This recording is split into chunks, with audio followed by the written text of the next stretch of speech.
নমস্কার বন্ধুরা, কাকুলিস কিচেনে আপনাদেরকে স্বাগত জানাই। আজকে যে রেসিপিটি আমি নিয়ে এসেছি সেটি আমার হাতে যারা খেয়েছে তারা প্রশংসা করেছে, তাই ভাবলাম আপনাদের সাথেও এই রেসিপিটি শেয়ার করব। রেসিপিটির নাম ধোকলা।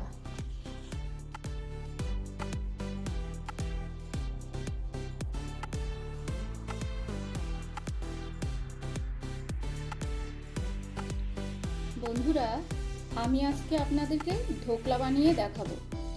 আমি সুজি দিয়ে ধোকলাটা বানাবো, অনেকেই বেসন দিয়েও ধোকলা বানায়। ধোকলা আমি সুজিটা আপনাদেরকে দেখাচ্ছি কতটা লাগবে। আমি এই প্যাকেটের সুজি নিয়েছি, আমি 2 কাপ সুজি নিচ্ছি। 2 কাপ সুজি নিলে 1 কাপ দই দিতে হবে। আপনাদের মনে রাখতে হবে, আমি এখানে বাটির মাপে নিচ্ছি, এখানে 2 বাটি সুজি নিলাম। আর আমার লাগছে 1 বাটি দই, সেম 1 বাটি, মানে 1 বাটি দই হলে 2 বাটি সুজি, 1 কাপ দই হলে 2 কাপ সুজি লাগবে। আর আমার লাগছে মশলার মধ্যে আদা কুচি 1 চামচ, লঙ্কা 1টা কুচি করে নিয়েছি, সামান্য পরিমাণে হলুদ নিয়েছি সাদা তেল, নিয়েছি লাল তেল। লাল তেলটা ফোড়নে লাগবে আর সাদা তেলটা আমি মাখার মধ্যে দেব। আর লাগছে নুন 2 চামচ নিয়েছি ছোট চামচে, 3 চামচ নিয়েছি চিনি, লাগবে 1 চামচ বেকিং পাউডার।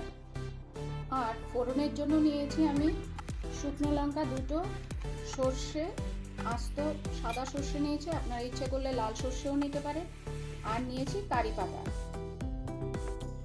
এবার আমি সুজিটাকে মেখে দেখাচ্ছি। এই 1 বাটি দই আমি দিয়ে দেব সুজির মধ্যে, দিয়ে দেব নুন,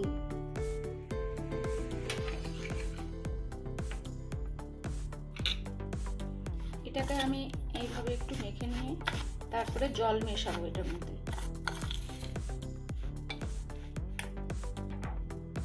অল্প অল্প করে জল দিয়ে মিশিয়ে মিশিয়ে দেখে পরে আবার জল দেব লাগলে।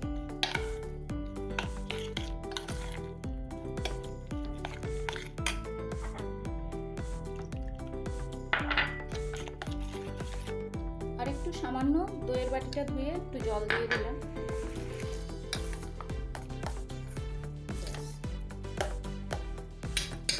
মেখে আমি ঢাকা দিয়ে 30 মিনিটের জন্য রেখে দেব।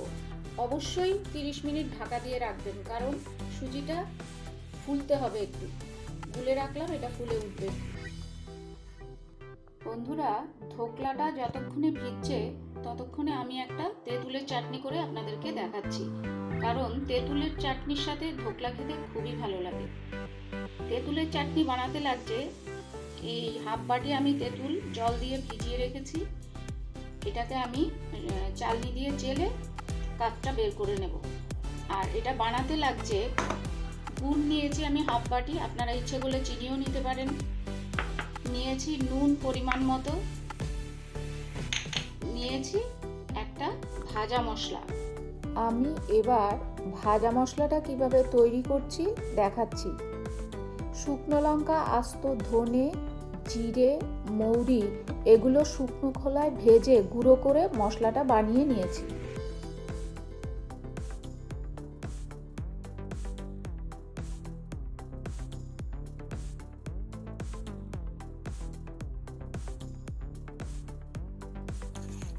এইভাবে আমি তেঁতুলটাকে চেলে নিচ্ছি। আমি চাটনিটা গ্যাসে বসিয়ে দিয়েছি, চাটনির মধ্যে আমি গুড়টা দিয়ে দিয়েছি, গুড়টা চাটনিটা একসাথে গুলে দিয়ে দিয়েছি। এবার আমি নুনটা দিয়ে দিচ্ছি। সবগুলো একসাথে ফুটে উঠলে, একটু ঘন হয়ে আসলে তখন আমি দিয়ে দেব মশলাটা।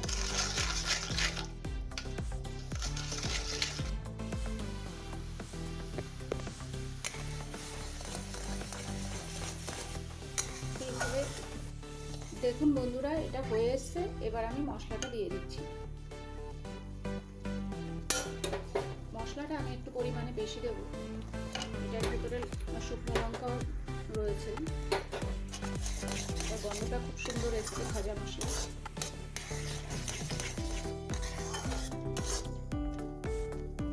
এবার আমি অফ করে দিলাম। বন্ধুরা 30 মিনিট হয়ে গেছে।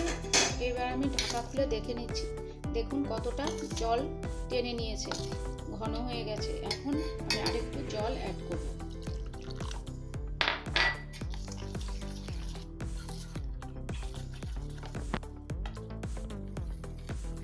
গোলাটা এরকম হবে, এর থেকে পাতলাও হবে না, এর থেকে ঘনও হবে না। এবার আমি একে একে দিয়ে দেব। চিনিটা দিয়ে দিচ্ছি, এখানে আমি 3 চামচ চিনি দিলাম। আদা দিচ্ছি কুচি করে কেটে রাখা, কাঁচা লঙ্কা দিয়ে দেব, হলুদ গুঁড়ো আর দেব আমি এই সাদা তেলটা। সব একসাথে দিয়ে আমি মিশিয়ে নেব।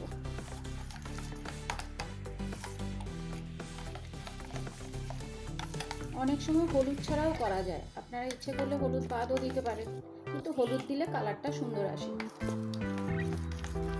আমি এই বাটিটার মধ্যে ব্যাটারটা সবটা দিয়ে দেব। এটাতে একটু তেল মেখে নিচ্ছি।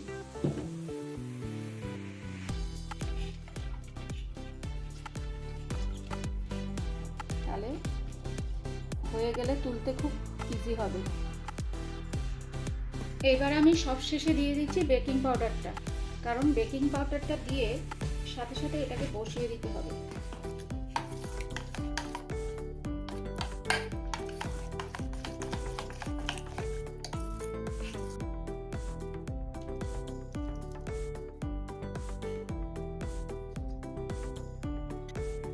এবার আমি 2-3 ট্যাপ করে নেব।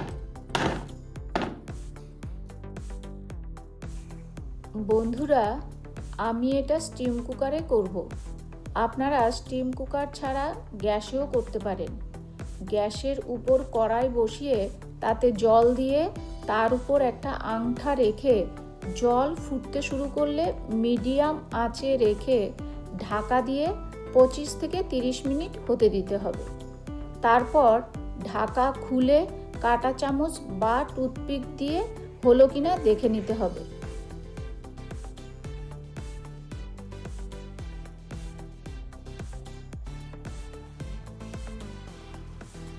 এবার আমি ফোড়ন দেব। ফোড়নে দেব শুকনো লঙ্কা, সর্ষে ও কারি পাতা। এগুলো ভাজা ভাজা হয়ে এলে ধোকলার উপর ঢেলে দেব। তারপর আমি ধোকলাটাকে কেটে পরিবেশন করে দেখাবো।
দেখুন ধোকলাটা কি সুন্দর দেখতে হয়েছে। দেখুন কত স্পঞ্জি ও ফ্লাফি হয়েছে। আমি ভেঙে দেখাচ্ছি। আর চাটনি দিয়ে কিন্তু খেতেও শুরু করে দিয়েছি।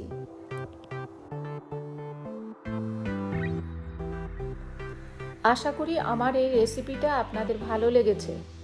আর সকালের টিফিনে বা বাচ্চাদের স্কুলের টিফিনেও এটি বানিয়ে দিতে পারেন। বাচ্চারা এটি খুবই পছন্দ করে। আপনারা ভালো থাকবেন, সুস্থ থাকবেন। আর আমার রেসিপিটি যদি ভালো লেগে থাকে তাহলে লাইক, শেয়ার, কমেন্ট এবং সাবস্ক্রাইব করবেন।